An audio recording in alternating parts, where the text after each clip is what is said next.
오늘은 예수님의 탄생을 기념하는 성탄절입니다. 우리 하늘을 쳐다보면서 예수님 생신 축하드립니다. 그렇게 한번 외치겠습니다. 시작. 예수님 생신 축하드립니다. 아멘. 지금 세상은 예수님의 탄생을 잊게 하려고 산타를 성탄의 주인공으로 자꾸 부각을 시킵니다. 이제는 성탄절, 크리스마스 날이라는 것도 없애기 위해서 그냥 명절 또는 사람들의 축제의 날 이렇게 부르기 시작합니다.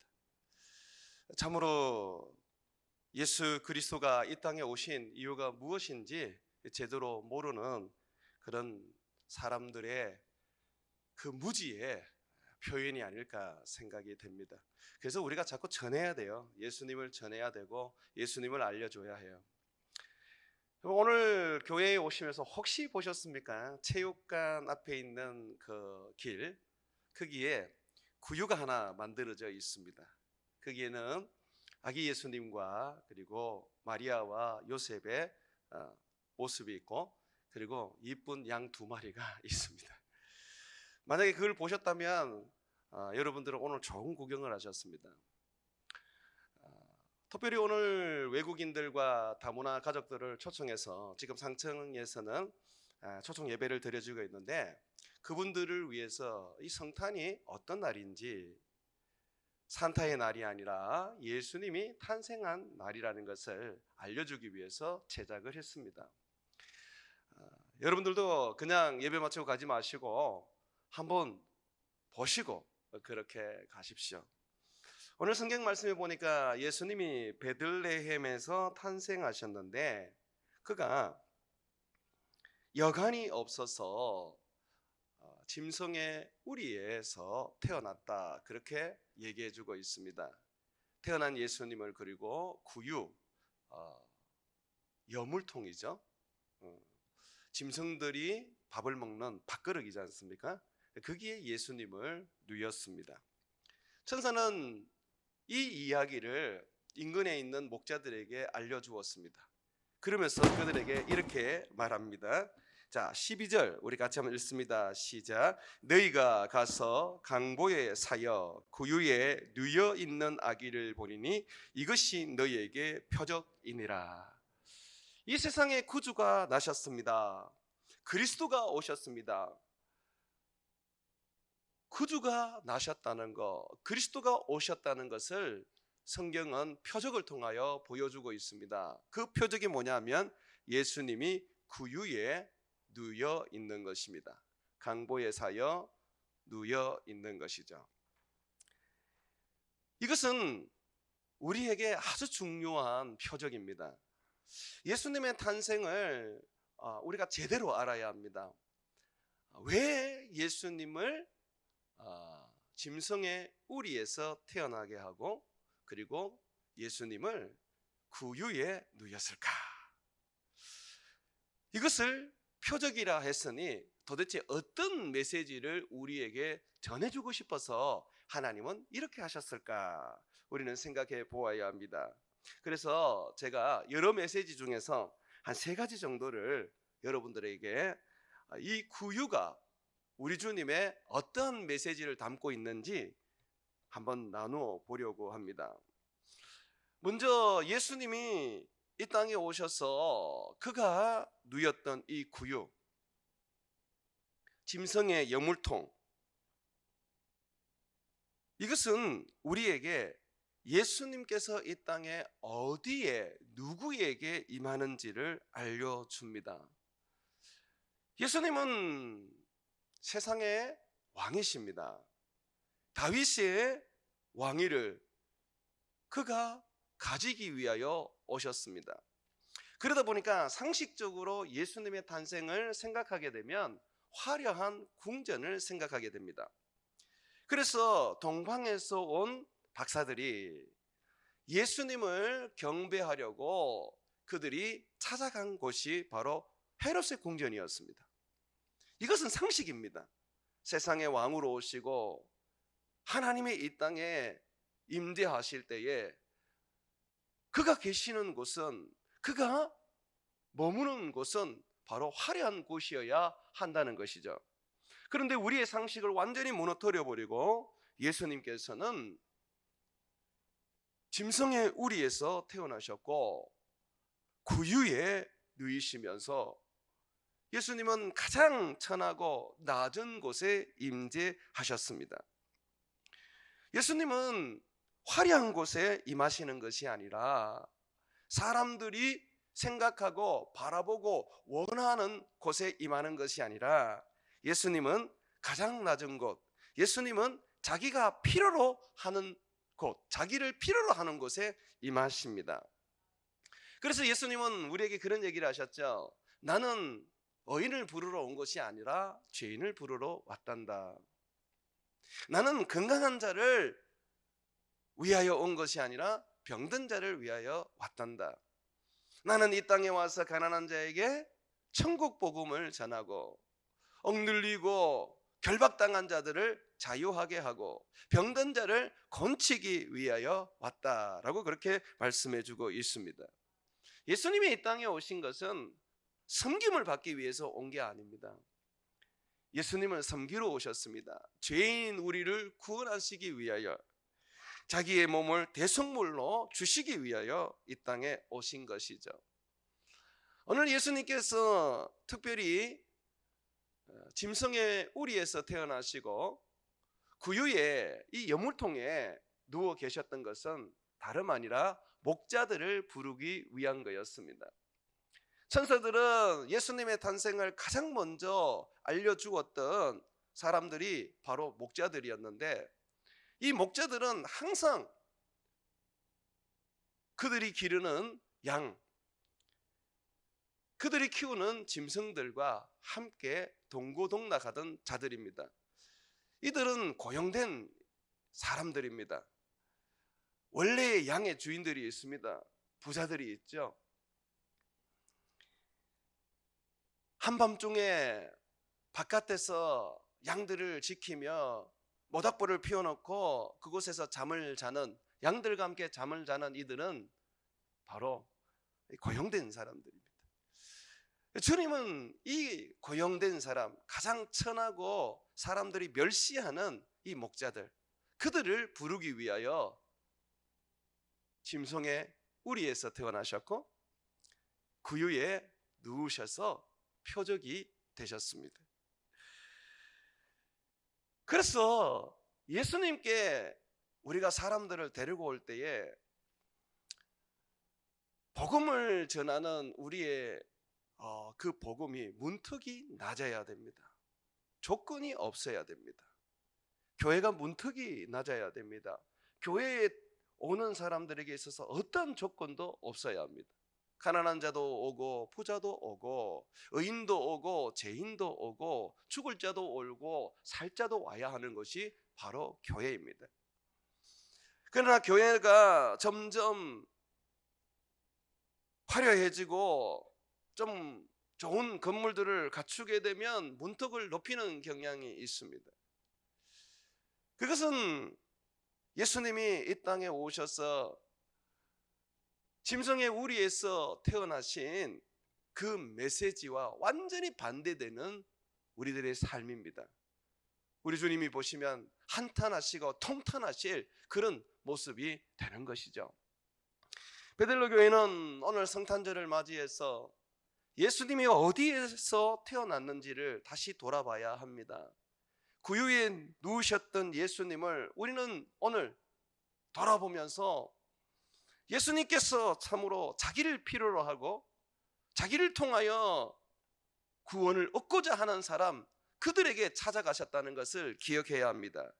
그래서 우리는 문턱을 낮추어서 모든 분들이 교회에 와서 예수님을 만나 죄인이 의인이 되고 생명을 가지지 못한 자가 생명을 가지는 축복을 얻고 지옥으로 달려가던 자들이 천국으로 갈 수 있도록 만들어 주어야 하는 것입니다.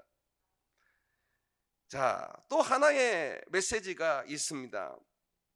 예수님께서 짐승의 우리에서 태어나신 후에 구유에 뉘어졌습니다. 아마 그 짐승의 우리에 예수님을 누일 만한 깨끗한 곳이 없었을 것입니다. 그나마 깨끗했던 것이 이 짐승이 밥을 먹는 이 여물통이었습니다. 짐승이 입을 대어서 혀로 핥아서 먹으니 그 안이 얼마나 그나마 깨끗하겠습니까? 자, 그런데 여러분 기억하셔야 됩니다. 예수님을 구유에 누였던 것은 참으로 하나님이 우리들에게 말씀해 주시고자 하는 메시지라는 것입니다. 예수님은 우리를 위한 영의 양식이라는 거죠. 많은 분들이 예수님을 먹고 예수님을 마셔야 된다 그러면 이상하게 생각합니다. 우리가 식인종인가? 뭘 예수님을 먹고 예수님을 마시지? 도대체 왜 이런 이야기를 하지? 라고 말합니다. 예수님 때도 마찬가지였어요. 예수님께서 이적과 기적을 보면서 자기를 따르는 사람들에게 너희는 내 살을 먹고 내 피를 마셔야만 한단다. 그래야 너희에게 영생이 있어 라고 하셨습니다. 그럴 때에 사람들이 그 말을 듣고 굉장히 힘겨워했습니다. 그러면서 어떻게 저 사람이 우리에게 자기 살을 주고 자기 피를 준단 말이야. 그러면서 예수님을 떠나버렸습니다. 두 번 다시 예수님을 따르지 않았지요. 여러분, 우리는 예수 그리스도를 먹고 마셔야 하는 존재들입니다. 내 힘과 내 능력으로 살 수 있는 존재가 아닙니다. 여러분들 이 땅의 양식과 이 땅의 물로 여러분들이 배부르고 그리고 목이 시원한 상태로 살 수 있는 게 아닙니다. 잠시 잠깐 내 배를 채우고 내 목의 갈증을 해결할 수는 있지만 우리는 영적인 존재입니다. 우리의 영의 배부름, 우리의 영의 시원함은 결국 예수 그리스도 그분이십니다. 예수님께서 우리의 양식이 된다는 것은 성경은 이렇게 말합니다. 예수님이 나를 위하여 죽는다는 것이죠. 예수님이 나를 위하여 십자가에서 피를 흘리신다는 것입니다. 그래서 예수님을 구유에 누인 것은 예수 그리스도께서 우리를 위하여 죽으심을 보여주는 것입니다. 만약에 예수님이 죽지 않으셨다면, 우리를 위하여 십자가에서 피 흘리지 않았다면 우리는 예수님을 먹을 수 없고 예수님의 그 피를 마실 수가 없는 것입니다. 그가 그의 몸을 십자가에서 찢어주셨기 때문에, 그가 십자가에서 그 피를 흘려주셨기 때문에 우리는 그 예수님의 몸과 예수님의 그 피를 먹고 마시는 것이죠. 사랑하는 여러분, 우리는 이 땅의 것으로 만족할 수 없는 영적인 존재입니다. 지금도 여러분은 예수님이 필요합니다. 예수님을 먹어야 합니다. 예수님을 마셔야 합니다. 예수님을 먹고 예수님을 마신다는 것은 예수님의 입에서 나오는 말씀을 먹고 마신다는 것이요, 내가 예수님을 힘입고 의지해서 그분을 믿음으로 붙잡고 산다는 것을 말하는 것입니다. 진짜 어떤 그런 식인종처럼 예수님의 살을 먹고 예수님의 피를 마시는 게 아니에요. 천주교에서는 이 성찬을 할 때에 떡을 신부가 사람들에게 줍니다. 그러면 먹는 순간에 예수님의 살이 된다 그렇게 말하는데 절대 그렇지 않습니다. 우리가 떡을 가지고 성찬을 하는 이유는 기념하는 겁니다.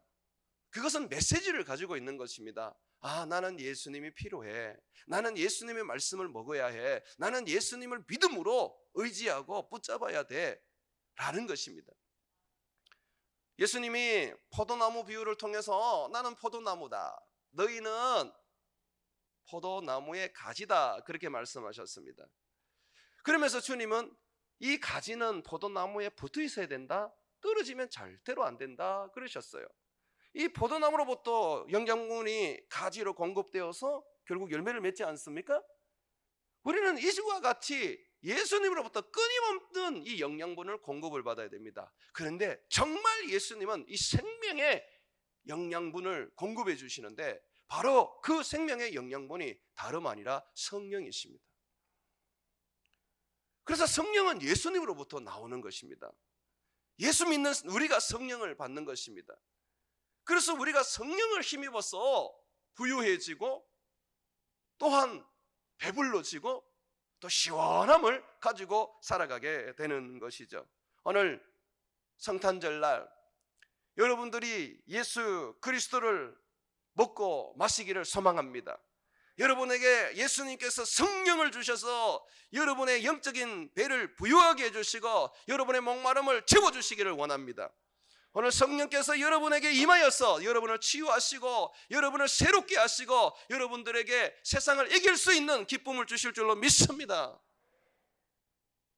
주님은 우리에게 주시기 위하여 오신 것이죠. 자, 이 세 번째 메시지를 또 한번 생각해 보겠습니다. 예수님은 구유에 누워서 자신의 모습을 통하여 우리가 이 땅 가운데 어떻게 살아야 할지 삶의 모습을 보여주었습니다. 놀랍게도 예수님은 탄생하실 그때부터 십자가에 못 박혀 죽으실 때까지 한결같은 삶을 사셨는데 그 삶은 뭐냐면 자기 부인입니다. 예수님은 한 번도 자신이 하나님으로서의 영광과 그리고 권세를 사용해 보지 않으셨습니다. 풍랑이 막 울렁거리는 그런 가운데 배를 타고 가시다가 풍랑을 잠잠하게 하셨던 그 기적을 일으키신 적이 있습니다. 예수님이. 그런데 여러분 아십니까? 하나님의 능력으로, 예수님이 하나님이시니까 그 하나님의 능력으로 풍랑을 잔잔하게 한 게 아니에요. 성경은 우리에게 말합니다. 성령으로 하셨다 그래요. 예수님이 어떤 것도 이 땅 가운데 하나님으로서의 영광을 받아보신 적 없고 하나님으로서의 가진 그 권세를 사용해 보신 적이 없습니다. 그는 우리와 같이 인간의 몸을 입고 죽기까지 복종하며 종으로서 하나님을 섬겼습니다. 예수님께서는 짐승의 우리에서 태어나시고 구유에 누이시면서 철저하게 자신이 얼마나 낮아지고 얼마나 자신이 이 땅 가운데에 겸손해졌는지를 보여주고 계십니다. 그와 같이 나를 따르는 너희들은 이렇게 살아야 한다. 만약에 너희가 나를 믿어서 영적으로 어린아이가 이제 된 것과 같이 생명을 얻은 신생아가 된 것 같이 너희가 그렇게 되었을지라도 너희는 처음부터 겸손하고 낮아져야 한다. 우리가 이 겸손이라는 거, 자기를 부인하고 주님을 섬기는 이 낮은 삶을 어느 정도 신앙의 그런 경륜이 쌓였을 때 되는 거라고 생각하지 않습니까? 예수님은 그렇지 않다 그럽니다. 네가 지금 나를 믿었냐? 그리고 네가 지금 거듭났냐? 그러면 내가 이 세상에 태어나면서 내가 태어나면서 구유에 있었던 것처럼 너도 네 자리가 낮은 자리, 겸손한 자리에 있어야 한다고 말하고 있습니다. 겸손은 신앙의 수준으로서 나타나는 것이 아니라 믿는 순간 나타나야 할 우리들의 신앙 고백입니다. 사랑하는 여러분, 예수님께서는 철저하게 자기를 부인하시고 아버지의 영광만을 드러내셨습니다. 우리는 그와 같이 철저하게 우리 자신을 부인하고 우리 십자가를 지고 살아가야 합니다. 우리 십자가는 딴 거 없습니다. 예수님이 주신 십자가죠. 예수님이 지고 가셨던 십자가죠. 우리는 예수님을 드러내면 되는 것입니다. 내가 아니라 예수인 것이죠. 이렇게 자기를 부인하는 삶을 살아갈 때에 우리는 주님 앞에서 온유하고 겸손한 모습을 가질 수 있습니다. 온유하고 겸손한 모습이 먼저가 아니라 자기를 부인하는 삶이 먼저가 되어야지 그 다음에 나타나는 내 성품이 예수님을 닮은 온유하고 겸손한 성품이라는 거죠. 먼저 자신부터 부인해야 돼요. 예수님이 이 땅에 태어나자마자 화려한 이 궁궐이 아니라 짐승의 우리에서 태어난 것처럼 높은 왕의 보좌가 아니라 천하고 천한 구유에 누이셨던 것처럼 우리는 우리 자신부터 부인해야 하는 것입니다. 이렇게 우리 자신을 부인할 때 우리는 온유와 겸손을 가지게 되고 온유와 겸손을 가져야지만이 온전한 순종을 할 수 있습니다. 부분적인 순종은 가능한데 온전하게 내가 예수님 말씀에 순종하지 못하는 그 이유가 온유와 겸손이 제대로 되지 않았기 때문에 그래요. 이 온유와 겸손이 제대로 갖춰지지 않은 이유는 결국 그슬로 올라가 보면 자기 부인이 되지 않아서 그렇습니다. 오늘 이 아침에 다시 한번 여러분의 모습을 여러분도 예수님처럼 구유에 한번 뉘어보시죠. 천하가 천한 그 구유에 여러분의 몸을 거기에 한번 눕혀보시죠. 그러면 여러분들은 자기 부인이 되실 것입니다. 예수님께서는 이런 자기 부인의 삶을 통하여 우리에게 한 가지 소망을 가지게 하셨는데 그것은 다름 아니라 하나님께 소망을 두게 하셨습니다. 하나님 나라에 소망을 두게 하셨습니다. 예수님은 이 땅에 태어날 때에 정말 머리 둘 곳조차 없었습니다. 오늘 7절 말씀해 보게 되면 예수님이 구유에 누웠는데 왜 예수님이 이 여물통에 누워 계시느냐 하면 여관이 없었기 때문에라고 말합니다. 나그네의 어떤 사람들에게 주어지는 이 여관조차도 예수님께 없었다라고 말하고 있습니다. 예수님은 항상 그렇게 제자들에게 말합니다. 인자는 머리 뜰 곳조차 없단다. 그리고 예수님은 이 땅이 아니라 항상 저 하늘을 바라보며 아버지께로 돌아가는 날을 소망하셨습니다. 그리고 우리에게 말씀하셨습니다. 얘들아, 내가 다시 와서 너희도 나 있는 곳에 데리고 가겠다. 예수님께서는 구유에 누워 계시면서 우리에게 말씀해 주고 있습니다. 너희는 나그네의 인생이다. 이 땅에 소망을 두지 마라.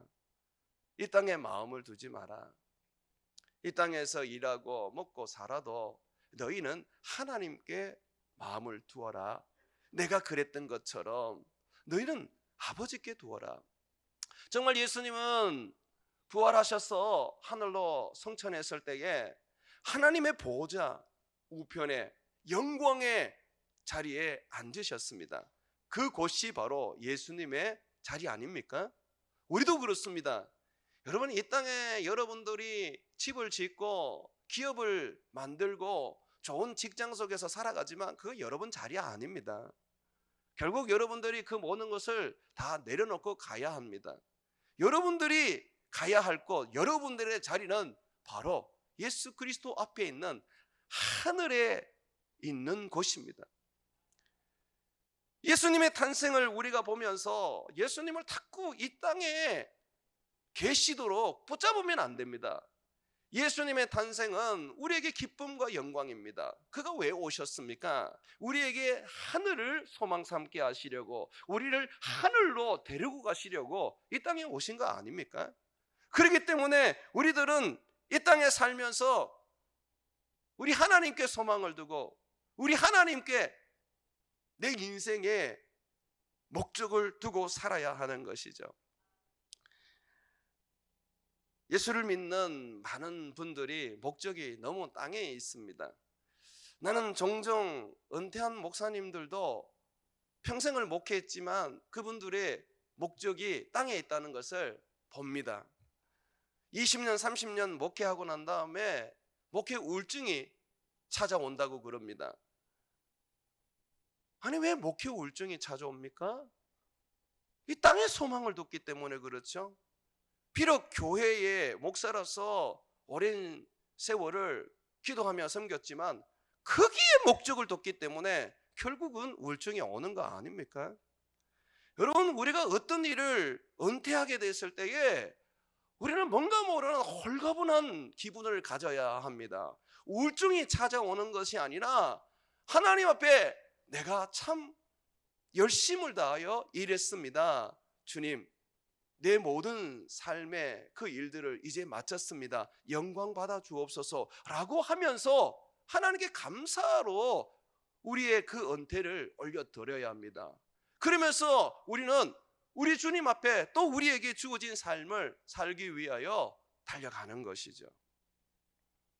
자꾸 내가 했던 것을 돌아보고 거기에 미련을 가지면 롯세처가 소돔과 고모라를 돌아보면서 가졌던 마음과 똑같게 되는 것입니다. 믿음이 우리 안에 더 할수록 우리의 고개는 자꾸 위로 올라가야 하는 것이죠. 예수님께서는 그러한 삶을 우리에게 가르치시기 위하여 처음부터 머리 뚫 곳조차 없는 곳에서 태어나셨습니다. 이게 우리 인생이라는 거죠. 사랑하는 여러분, 여러분 예수님의 제자입니다. 오늘 예수님의 탄생을 기념하는 날입니다. 이 땅에 머리 두지 마십시오. 그 위에 여러분의 몸을 누이고 저 하늘을 바라보며 예수님 계신 그 영광의 나라를 사모하시기를 소망합니다. 사랑하는 여러분, 예수님 이 땅에 오셨습니다. 짐승의 우리에서 태어나신 예수님, 그분은 짐승의 여물통인 구유에 누워 계셨습니다. 천사는 예수님이 짐승의 우리에서 태어나서 짐승의 여물통 위에 누워 계시는 이 예수님을 바로 구세주라고 이야기하며 그 여물통은, 그 구유는 우리의 표적이라고 말해 주었습니다.